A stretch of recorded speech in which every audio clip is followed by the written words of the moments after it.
Thank you for calling Hail Mary Hotline. This is Bridget. Please hold while I transfer you.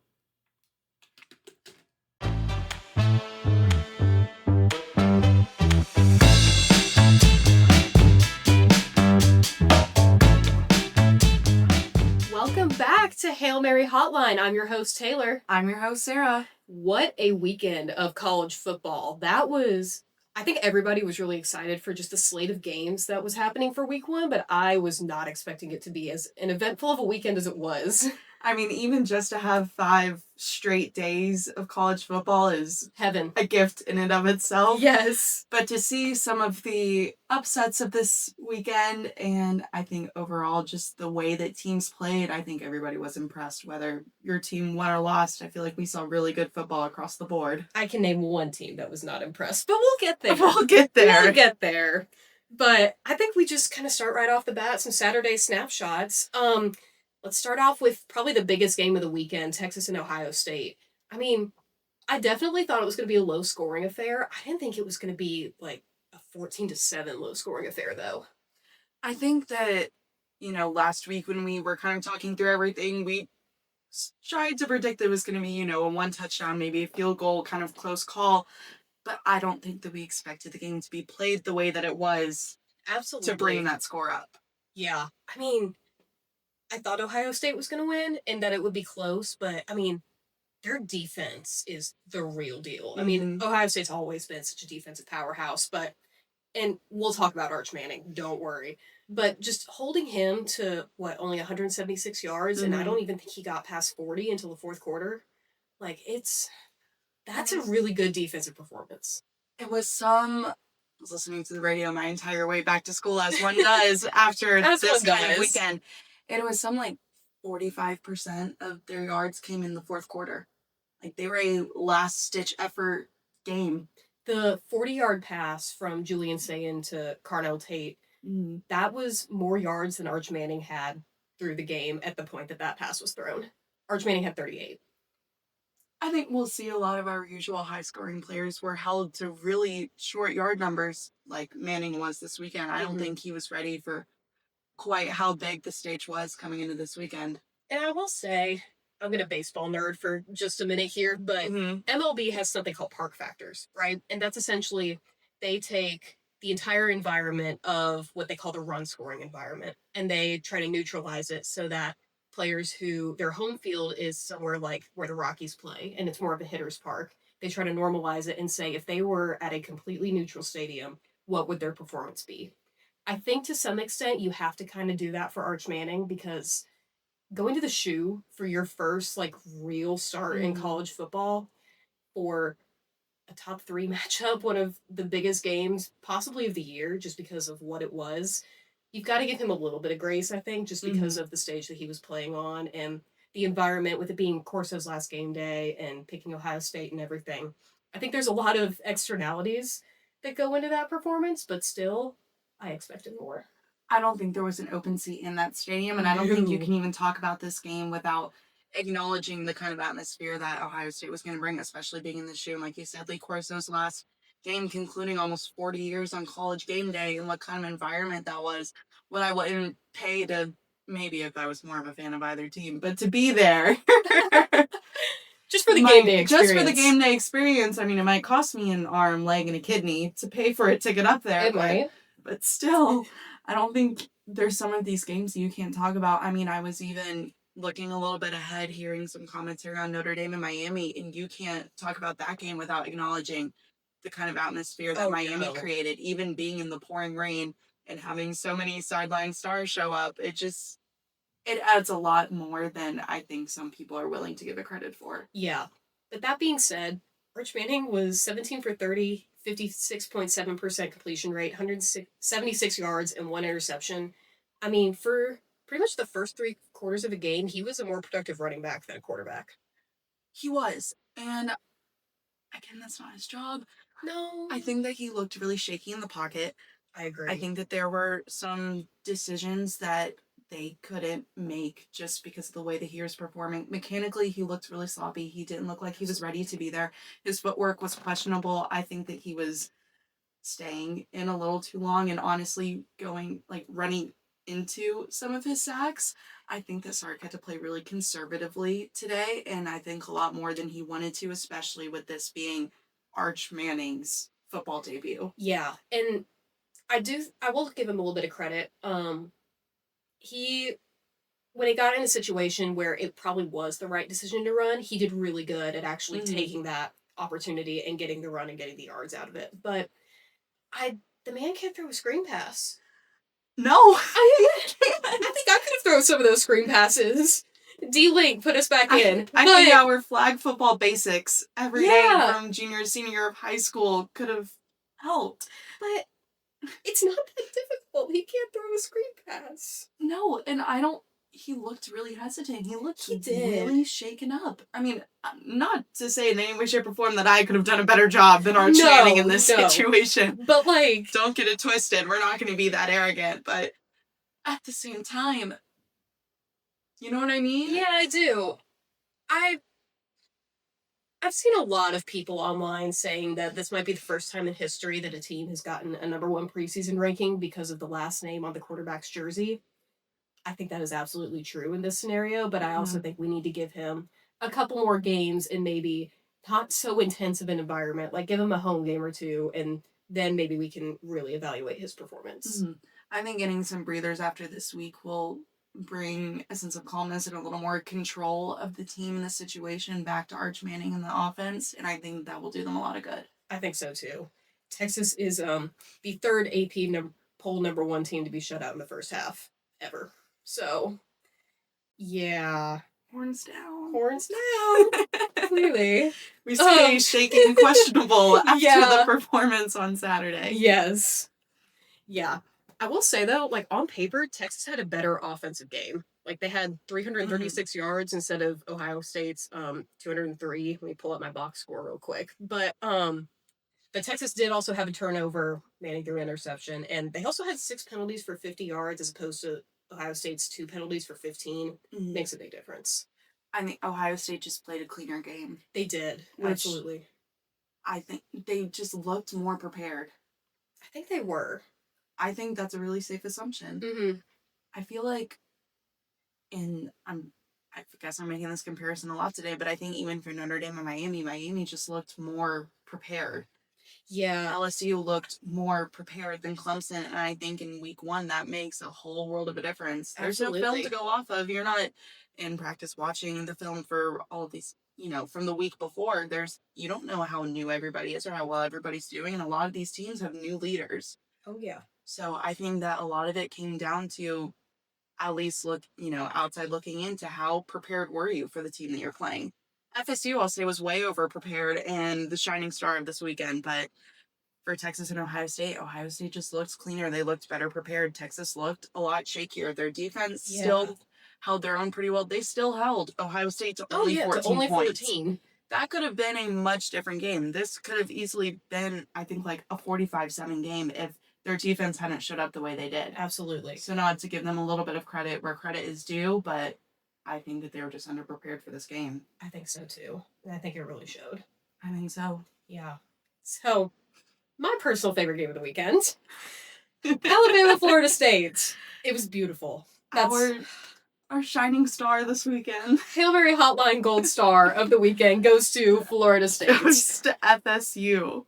It was wonderful. I remember my mom texted me at some point, and she goes, "Wouldn't it be amazing if Florida State held on to this win?" And I was like, "It would, but it's Florida State. I can't get my hopes up, especially given how last season went. Mm-hmm. It just you can't put your hopes in Florida State." But I will give them credit; they got it done. It was beautiful. They tried to make it interesting there at the end with that fumble. Oh yeah, they did.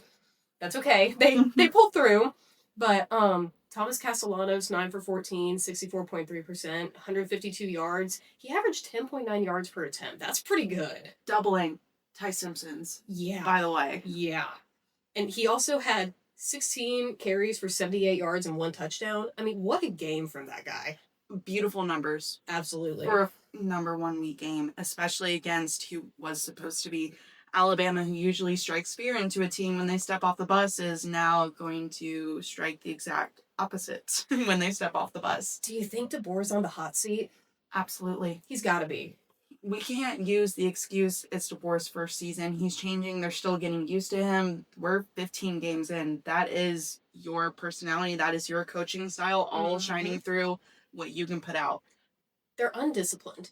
They had 8 penalties for 70 yards. And it feels like every Alabama game I watch, there's more and more things that never would have flown in the Saban era. And Saban had 4 losses to unranked opponents throughout his entire career.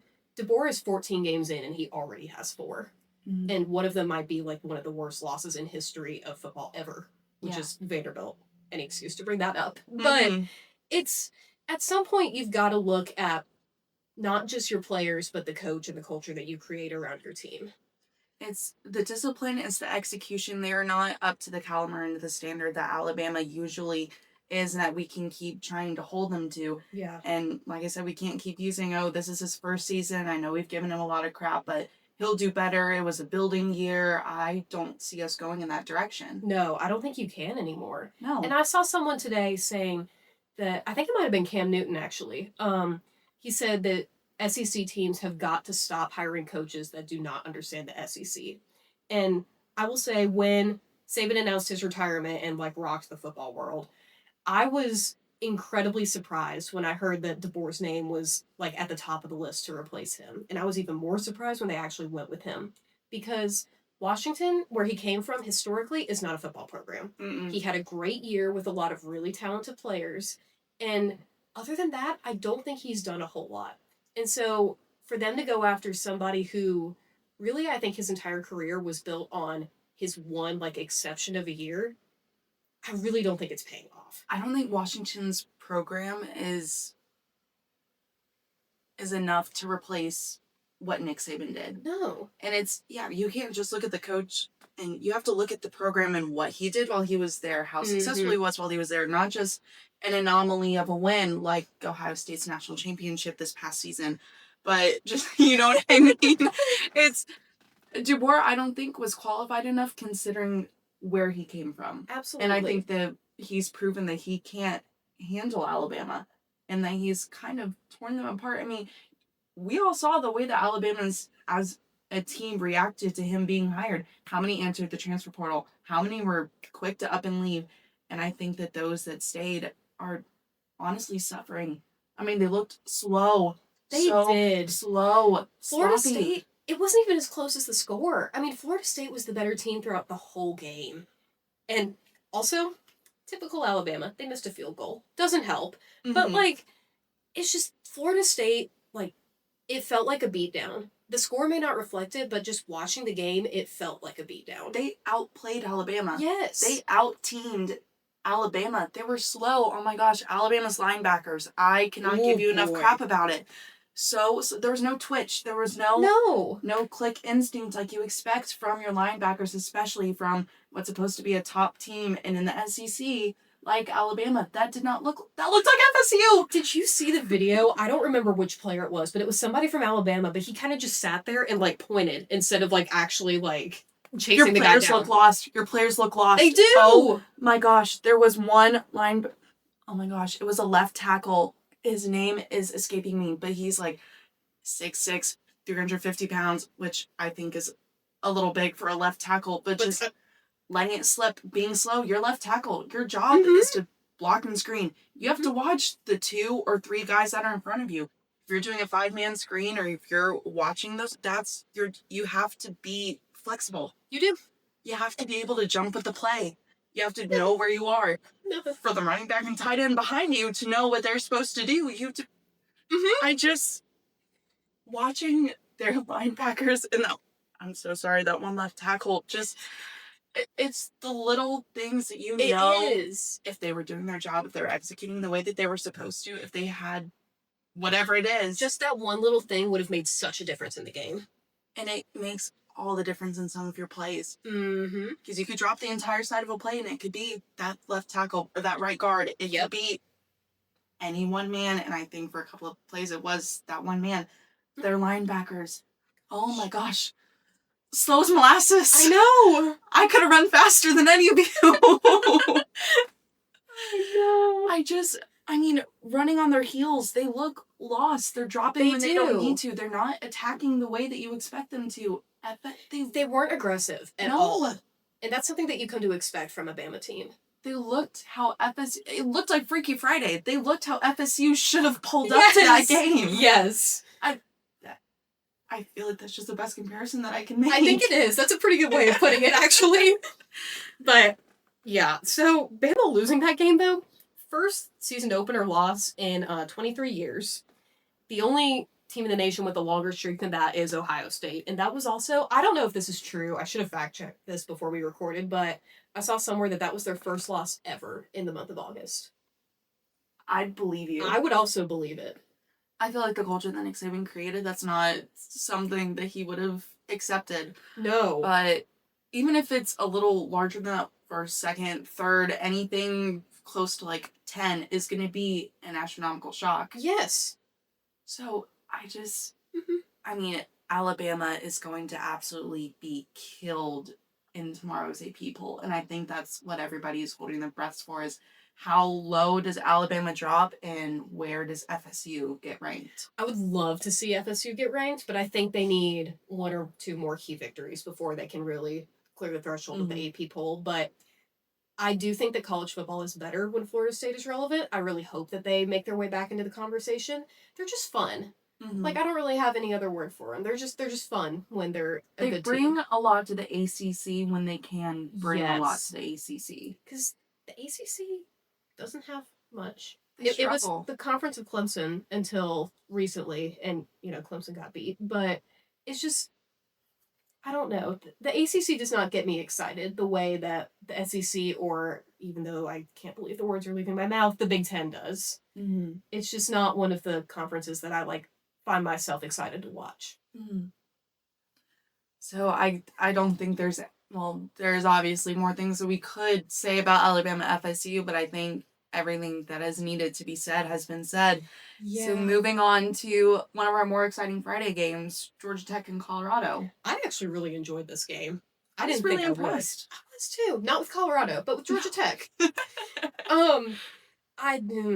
Georgia Tech scares me later in the season. I think that they're actually going to be a formidable opponent. Especially being in the Benz. We talked about this last week, but that's going to be a rough game. And Haynes King, Lord help the guy, bless his heart. Oh my gosh. Oh my goodness. But, I mean, what a game. 13 for 20, 143 passing yards, 156 rushing yards, as well as 3 rushing touchdowns. Actually insane. Did you see him limping? Yes! The poor guy! Poor kid. I know. Gorgeous numbers. Oh, but it showed. It showed. He worked for those numbers. He did. They cannot keep running him like that. No. I know that when he does run like that, he does wonders for their offense, but you're going to kill him. Yeah. I mean, you just need to develop the throwing game. You can't, if you keep running him like this, he's not going to make it to Georgia. No, not at all. But I think it shows more about Colorado that they're not the team that they were supposed to be. No. I think that they had just a good year last year, and even last year, they didn't go very far. I saw somebody saying that they should retire the quarterback's number this year because, yeah.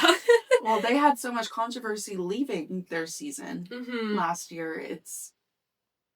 I just don't understand why a lot of it was necessary or why they felt the need to retire as many numbers as they did, but... Travis Hunter, I understand. I think they should have waited a couple more years, but I at least understand that one. I think should go with Sanders, though.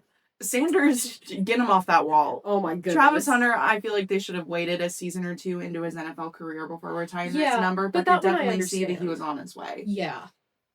That one definitely makes sense, at least. But I would also like to point out, Colorado scored on the first drive of the game, and Georgia Tech also had 3 turnovers in 8 minutes and still won. Yeah. It was a fun game to watch. I really enjoyed it.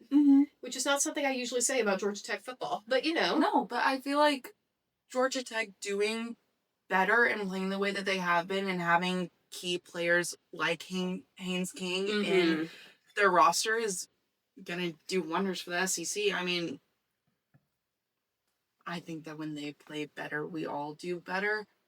I think it's one of those things. It's a sad thing to say, but it's true. I enjoy them when they play better and do better because I feel like they're fun to talk about and they're fun to watch when they do well. Yeah. Obviously not when they're playing us like our 8 overtimes last year, but Oh boy. against other teams, I think they're fun to watch. Yeah.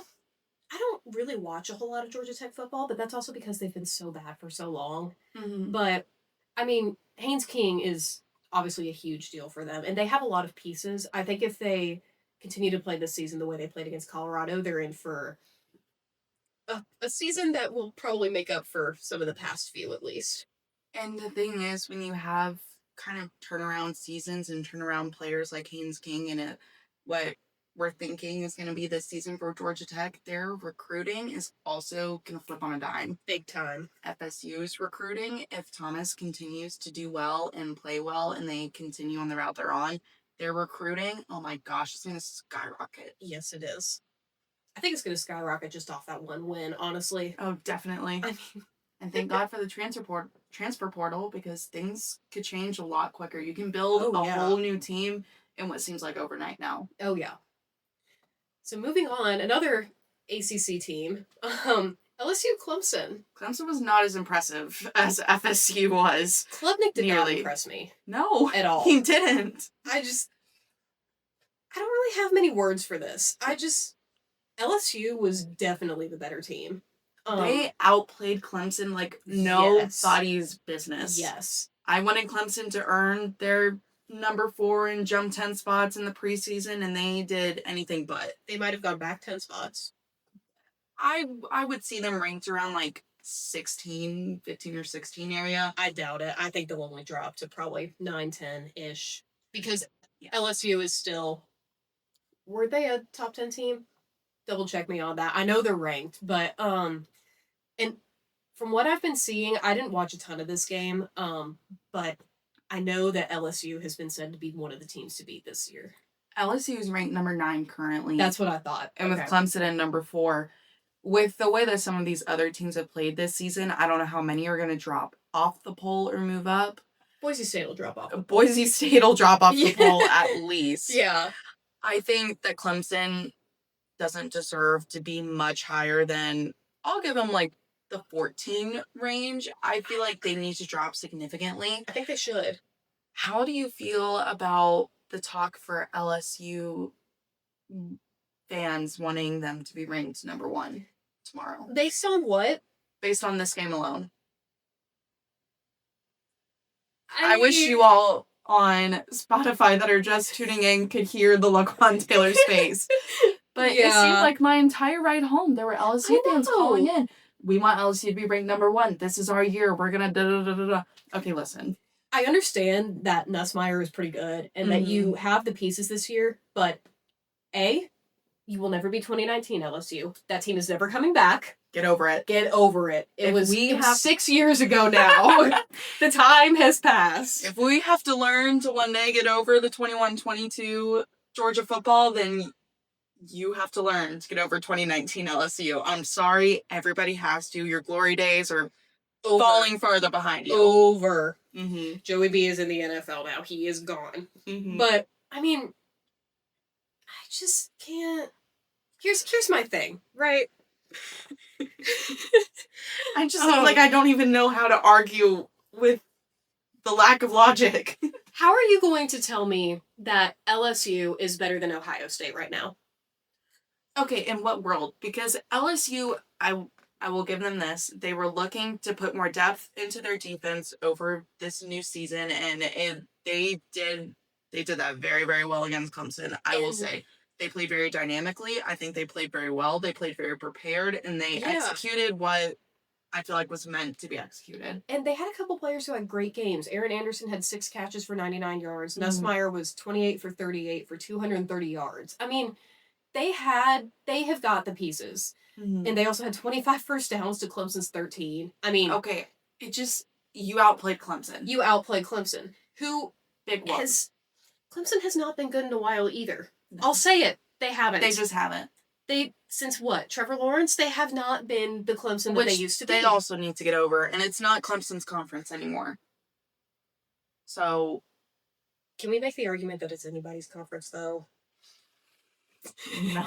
If FSU keeps playing the way that they have, it might be FSU's conference at the end of this Unfortunately, year. I think it's Miami's conference right now, but I'm not ready to get into that discussion 1000%. yet. We're not there yet. No, but off of that game, you're really going to take LSU's performance against Clemson, who I think a lot of people agreed that the number 4 preseason ranking was a little bit too high. Definitely. And you're going to tell me that they are a better team than Ohio State, who held off what is, granted, not the Texas of last year, but is still a pretty good Texas team. Yes.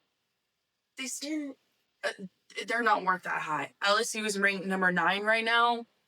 Maybe they take Alabama and Oregon spot. Maybe they move up once. I honestly don't see them moving very far at all. Either. And I feel like number 9 is pretty decent preseason. It's only been 1 week. It has. And I'm going to get in trouble for saying this, Say it. but I'd put Georgia and Miami above LSU right now. Yeah. I would too. Yeah. I just don't. You won on the road. You won on the road against Clemson. It's the lesser Death Valley. Yeah. Like, it is. It just wasn't. I feel like Cade Klubnik's, like, biggest accomplishment this weekend was, have you seen the thing going around on Instagram of him asking some girl to go geocaching? No. Oh my goodness, you need to go find it. It's hilarious. I feel like that was his biggest win of the weekend. Like, but anyway, LSU being number 1? No. No, I think the fans are just taking the win and running way too far with it. I think that they deserve to keep their spot on the AP poll at that. I think they're playing much better. Yes. And I think that they have harder games ahead, which I think will be a much better test than Clemson week 1 on the road. And so you have a shiny new defense. Make sure it stays shiny and new all season. Make sure you keep doing well. And make sure you keep Nussmeier healthy, because if he's gone, you may be in trouble. They're all screwed. Mm-hmm. It's not 2019 anymore. Get over it. Last of our ACC teams for the weekend. Notre Dame versus Miami. On the topic of conferences, get one. It's 2025. Get a conference. Join one. It's not that hard. Pick your favorite. When I go on college football news sites and I go up to the top and it says SEC, ACC, Big 10, Big 12, Notre Dame, there's a problem. You can pick any conference you want. Not the SEC, we don't want you. Not the SEC, but go back to the ACC. It worked for you for a season. Go back. I feel like you could do them a lot of good. Anyway, I was really hoping this game would go into overtime. I'm kind of sad that it didn't, but it was a good game. I thought Notre Dame was in trouble for a while after Miami went up 2 scores, but CJ Carr, he's young. It's very clear that he's young, but I think he has a lot of potential. That touchdown pass that he threw from like 30 yards back from the end zone, beautiful. Phenomenal. That was incredible. And I'm gonna go find give me just a second. I forgot to pull it up. But his comparison to Carson Beck's numbers, it's almost identical. I think the difference is just that Carson Beck is a little bit more experienced and he has that leadership and he knows the game-like situations more. And it paid off, and that is why they got beat by a field goal. They looked better prepared, and I think that Carson Beck is a lot of the reason why, because he is a more seasoned quarterback. He's not as brand new as some of these new quarterbacks for the other teams that we're seeing, like Ohio State sophomore and everything else. He's a senior. Like, he played 2 seasons at Georgia before going to Miami. Yes, I'm not saying he played those seasons entirely well, but he looked much more comfortable behind the Miami offensive line. And the Miami offensive line, that is the real deal. So good last night. I really hope that Georgia does not end up finding Miami in the playoffs, because I think we would struggle. Both with the offensive line and with Beck's new confidence. I think Kirby would know how to beat him, but seeing him confident with a good line and receivers that catch the ball, I think it's going to be difficult. Which is something else I have issues with, but I mean, I feel like we were all kind of expecting and hoping he would struggle a lot more in this game behind Miami, but I mean, it's like I said, he could have just gone to Miami and done great things, and Yeah. he looked great. Oh, he did. He had a great game. He looked comfortable. He looked confident. He looked like he knew what he was doing. His accuracy, unmatched to last season. Oh, my Hello. goodness. I actually wrote him down as, like, standout player of that game, because I don't think you can put anybody else up there. You can't count him out. No, you really can't. And his wide receivers also The allowed one-handed him. catch of the year. Oh my gosh. Oh my gosh. But his wide receivers allowed him to play that great of a game. Yes. Which is another conversation I don't think Georgia is ready to face head on yet. No. Now, I pulled it up. I just want to point out, CJ Carr was 19 for 30, 63.3% completion rate, 221 yards with 7.4 yards per attempt. Carson Beck was 20 for 31, 64.5% completion, 205 yards, 6.6 per attempt. I mean, from a freshman. When the stats are that close, I mean, you can't count him out. He might have struggled in that game, but, I mean... The biggest difference is that CJ Carr had an interception and Carson Beck didn't. Shocker. I know. But what a great debut. Yeah. I mean, that kid has a lot of potential. And I think if Notre Dame keeps building on the foundation that he just brings from his performance yesterday, they're going to go pretty far. I think it may take a season or two, but I think that he's going to be really good for them. I think that he has the opportunity and potential to be developed really, really well at Notre Dame. Absolutely. I feel like Marcus Freeman has a lot that he can do with him. I feel like once he gets a little more comfortable, plays a few more games, and gets his, basics and fundamentals really down packed, that they can do a lot with him. Oh, yeah. I think that even though they lost, that should be counted as a quality loss for Notre Dame. I completely agree. Book. Miami is definitely more on my radar now that I actually have a sense of who they are, what kind of offense they're looking at, what kind of defense they're looking at. I know. I mean, their defense did arguably just as well as their offense did. I mean, Jeremiah Love, who was usually a top player for Notre Dame, held to 33 yards yesterday. That is huge. 33, which is incredible for Miami and says a lot about what their defense was able to do, especially against Notre Dame's key players. Like, how much we hated on Jeremiah Love the last time that we saw him. Just because of his performance. Just because of how well he was playing, was held to such little this weekend. And I had to mention Malachi Toney. The wide receiver for Miami is nicknamed Baby Jesus, and I think that he does so wonders and miracles for them, and it was proved last night. Yes, it was. Oh my goodness. So just a few other games that we're not going to go super in depth on, but are important. South Florida beat Boise State. Mm-hmm. Pretty good too. I just think that shows that Genty was Boise State last year, and they're not going to be relevant this year, in my opinion. No. It's first week, but I don't see them having... And I don't see them staying on the pole for more than 5 minutes either. Nope. Oregon beat Montana State 59-13. I mean... As we expected they would. Yeah. This one was good. Auburn beating Baylor 38-24. I've heard that Auburn is actually going to be a team to compete with this year. Jackson Arnold supposedly is the real Jackson Arnold looked a lot better than I think we gave him credit for. Yeah.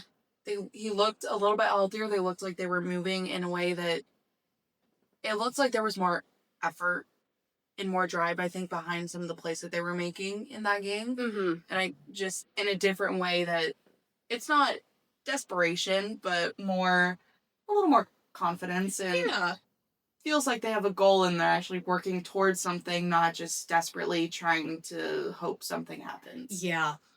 Tennessee beat Syracuse 45-26. They tried to make it interesting there at the end. I was really hoping Syracuse would win. They did. But the amount of orange on that screen, it was nauseating. I thought I was gonna have a seizure. I know. During that game. It's so much. But I don't think we can bring up that game without acknowledging how much better Joey played than Nico Iamaleava last night. Iamaleava was 11 for 22 with 136 yards. I mean, against Utah. UCLA got their butts handed to them by Utah. Oh, I know Tennessee fans are happy. Mm-hmm. Yeah. Enough said. I know they all slept peacefully. Oh, yeah, they did.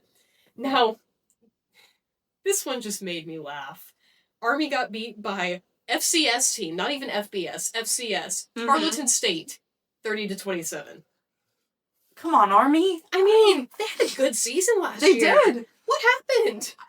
Come on, Army. I know. Also, petition to move the Army-Navy game to 4th of July. Please. Like, that is America's game right How there. patriotic is the Army-Navy game on 4th of July? That would be so good. You know how much love that would bring to the off-season? To get, like, a little hit before week 1?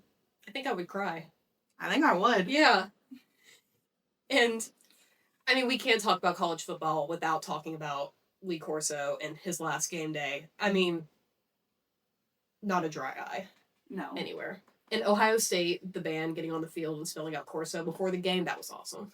I mean, I think him being in Ohio State, it was an easy, like, he couldn't have been anywhere else. No, that was the right way to end it. And also him coming out in his tux saying because he wanted to go out in style and like It was so sweet. so sweet. And also all the teams he picked won. He was the only one to pick Florida State, and Florida State won. yeah, Should have listened to Lee Corso and picked FSU. not so fast, my friend. Not so fast. It's not going to be the same. No, it won't. No, but it was a great way to go out. It was. Yeah. I think that's one that people will talk about long after, and whoever game day decides to bring in next, it'll just, you can't forget Lee Corso and what he No. did for game day. Absolutely In the face of not. college football, coaching and otherwise. Mm-hmm. And speaking of some other games, we have to acknowledge the Georgia Marshall game. We do. There's a lot to talk about here. There is. I think that Kirby made a lot of comments and statements in his press conferences throughout the offseason, and some really large statements about improvements he was going to make. And I think that he started to make some things happen. I think so. I mean, final score of 45-7, that's a beatdown. Mhm. But I was more impressed with Gunnar Stockton than I thought I was going to be. Granted, it's a cupcake game. It's week 1. I don't really think we can make any real judgment of him until Tennessee. But, I mean, he had a really good game. 14 for 24, 190 yards, 58.3% completion, and 7.9 yards per attempt. That's just passing. And he had 10 carries for 73 yards and 2 touchdowns rushing, too. I want to point out some, statistic that I had found about Gunnar Stockton's rushing yards on this game. So, Georgia quarterbacks are not known for running. No, the Hail Man was an anomaly. He was. Yeah. Georgia is many things. A team for a running quarterback is not one of them. No. But he is the first quarterback since Stetson Bennett to lead the team in rushing yards during a game. I would like to point that out. The last time was in 2022, Stetson's game against South Carolina. But for those 73 rushing yards was the most in a game by UGA quarterback since Justin Fields. Blast from the in past right there. 2018, who ran for 100 yards. What game was that? 2018 against Justin Fields. I couldn't find exactly what game it was. Okay. Because everywhere that I looked up, I couldn't go back that far. Fair enough. But long time ago. still. Yeah, that's impressive. And it's his first game right out of the gate. Oh, yeah. So, Oh, yeah.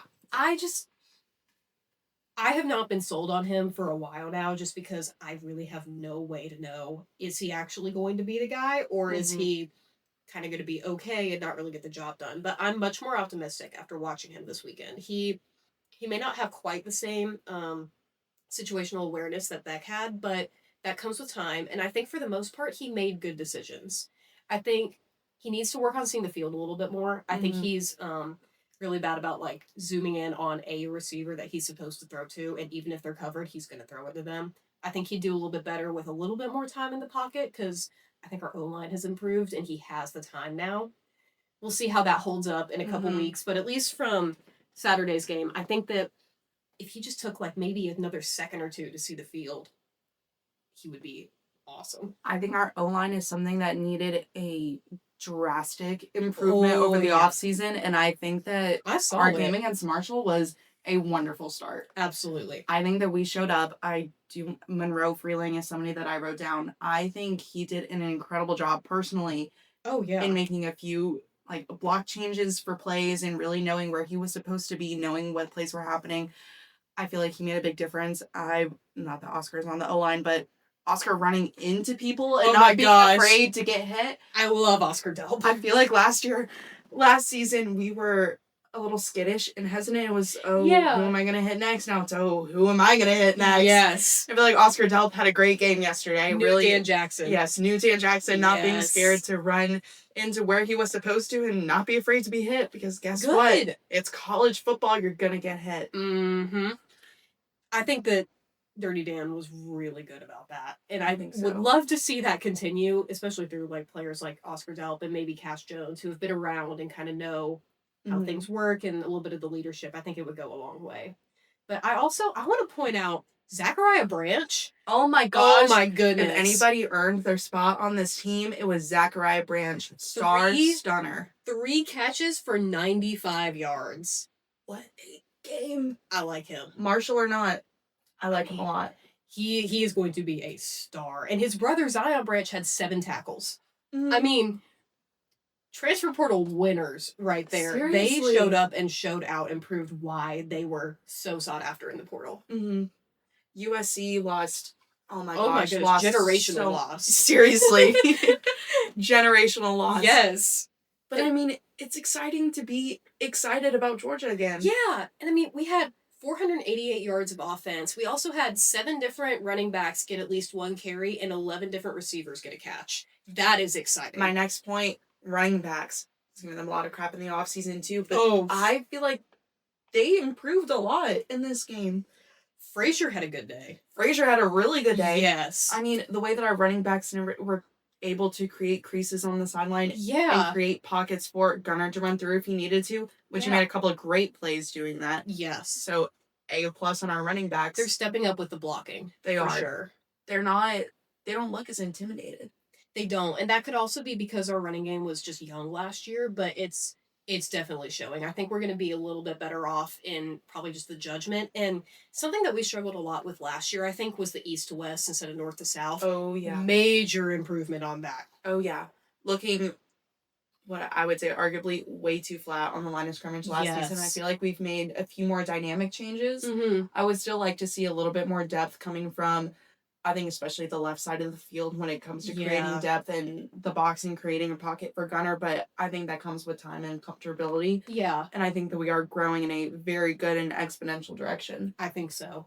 I mean, honestly, I started watching the Alabama-Florida State game more after like halfway through the third quarter because Puglisi came in the game at that point, and that's kind of when I was like, okay, this game's over. Mm-hmm. But I was so excited watching Georgia football, just seeing all these different people and just watching this new team that we're going to be watching all season. It was exciting. It was good football, and it makes me a little bit more optimistic going forward.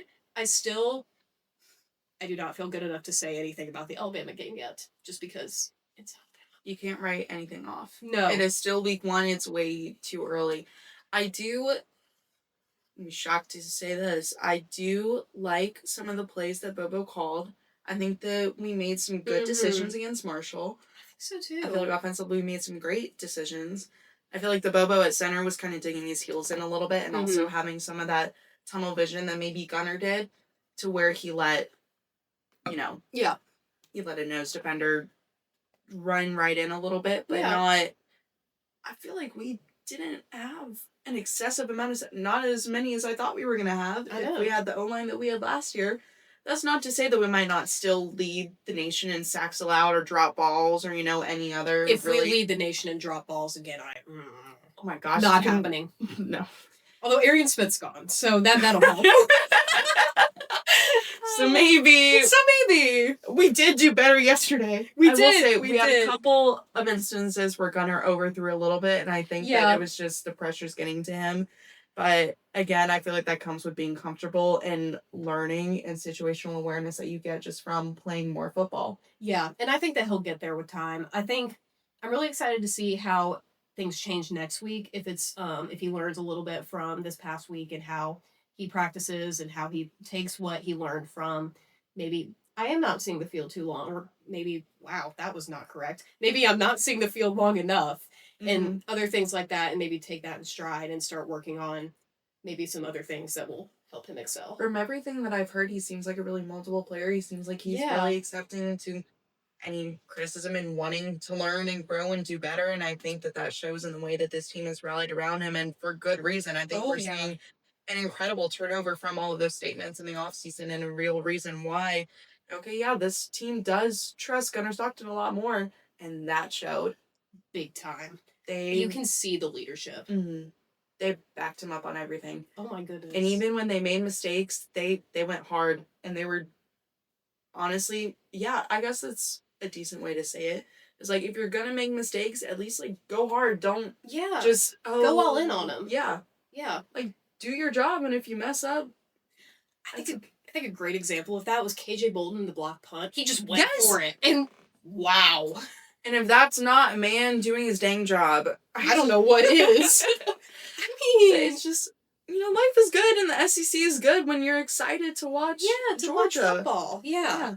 I feel like we were much more critical of last season's Georgia. There was a lot more hesitancy, and I think it just wasn't as fun to watch them play. But I feel like we're going in a really exciting direction and a really good direction. I'm going to say something else that's going to get me in trouble. I think a lot of that was because of our quarterback leadership. No, it was. A lot of that was 1,000% Carson Beck, and good riddance. He seems like he's doing much better at Miami. He's a good fit at Miami. He is a good fit at Miami. Yeah. I feel like he fits in well. I feel like the team trusts him enough. He looks really comfortable and really confident. He looks like he's where he knows he wants to be. Yeah. And I feel like that was a good decision. Whatever happened behind closed doors, obviously we don't know everything that went into such what felt like a backhanded decision, but yeah, everything that went into it. And a lot of our issues last year, were Carson Beck and how skittish he was, and he didn't control the pocket well. His mechanics were off. Even if he had a really strong arm, mechanically was not sound all the time. And us mechanically sound as people give him credit for. Yeah. Sorry. Didn't love him. Footwork was questionable. Looking a little bit more like Arch Manning in this game, I'm going to be honest. But it just... Yeah. I also think that the pressure for Carson Beck last season was something a little bit different. I definitely think it was. Yeah. It was a different quarterback watching him at Miami last night. Mm-hmm. But... Which is good for him, but I feel like football is going in a really good direction. And I think that closing out with that game and just kind of wrapping up this weekend, we can look forward to UNC and TCU tonight as of this recording. Yes. And we are going to talk more about what to expect for week 2 in our next episode, because there's just way too much football happening. But the quick SEC rundown was that Alabama and Texas are the only SEC teams to lose this weekend. Yeah. And I would only count one of those a quality loss. Yeah. Well, I think Florida State remains to be seen. But for now.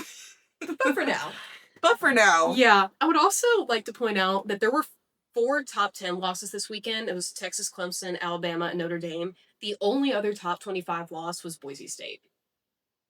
And Boise State is going to very quickly drop out of the top 25, so this is going to be an anomaly for the season, I feel. Yes, it is. I don't think that there's much to be excited for with Boise State. I don't think so either. They're kind of falling out after last season. Yeah. Guys, it almost fell off, but it's okay. We saved it. That's okay. Hi, guys. Hi, Bridget. Glad I can come on back this week for a week of good starts here, I think, for some teams. Not all of them.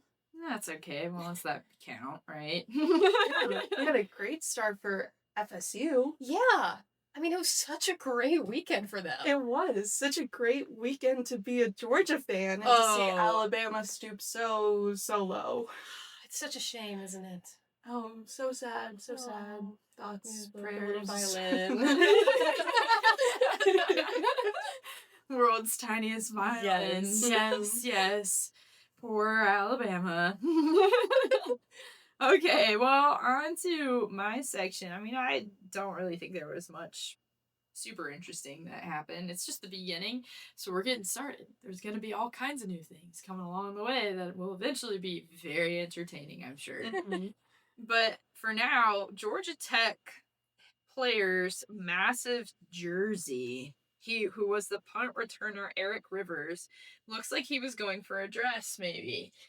I don't even know how that happened. It looked like it was 3 sizes too big. Like, people watching on YouTube, these comfies, like, that's about how it looked on this Georgia Tech player.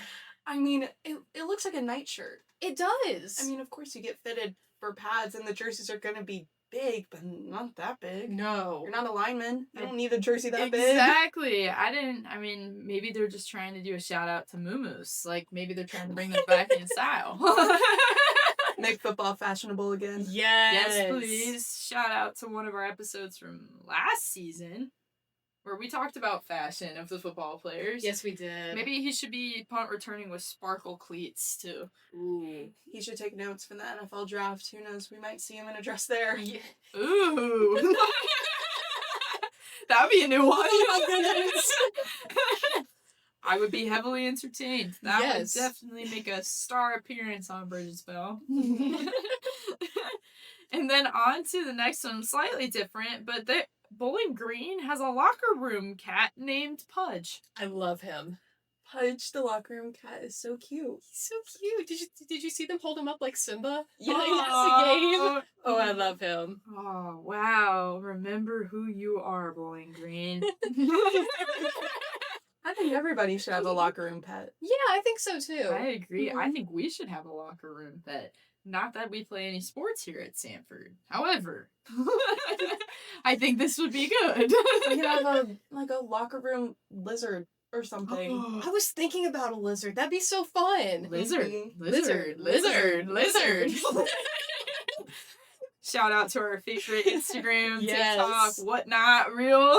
And the hive mind is back in sync, as it appears. Yes, it We're is. back on track, guys. Let's go.